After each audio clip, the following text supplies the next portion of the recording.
મારી છે. મારી ઉંમર 17 વર્ષની છે. મને 4-5 મહિનાથી પેટમાં દુખતું હતું. બહારનું કંઈ ખવાતું નહોતું.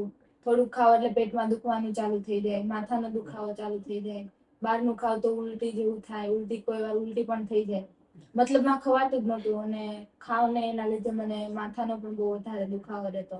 અને થોડુંક પણ ખાવ તો પણ બધું શરીરમાં સારું ન લાગતું. કઈ ઈચ્છા જ ન રહેતી બહાર જવાની કે એવી કંઈ પણ.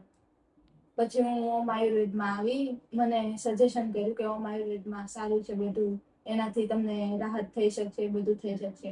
અને છેલ્લા 14 દિવસથી હું અહીંયાથી દવા લઉં છું, જેનાથી મને સંપૂર્ણપણે રાહત થઈ ગઈ છે. જેનાથી અત્યારે મને પેલા જે પણ થતું હતું, થોડું ખવાતું નહોતું, બધું માથું દુખતું હતું, તેને બધામાં મને સુધારો આવી ગયો છે અત્યારે. અને અત્યારે મને એમાંથી એક પણ વસ્તુ નથી થતી હવે. હું કૌશિક સરને થેન્ક યુ કહેવા માંગુ છું, જેના લીધે અત્યારે હું સંપૂર્ણપણે સ્વસ્થ થઈ ગઈ છું. એટલા માટે કૌશિક સર અને ઓમ આયુર્વેદને ખૂબ ખૂબ ધન્યવાદ.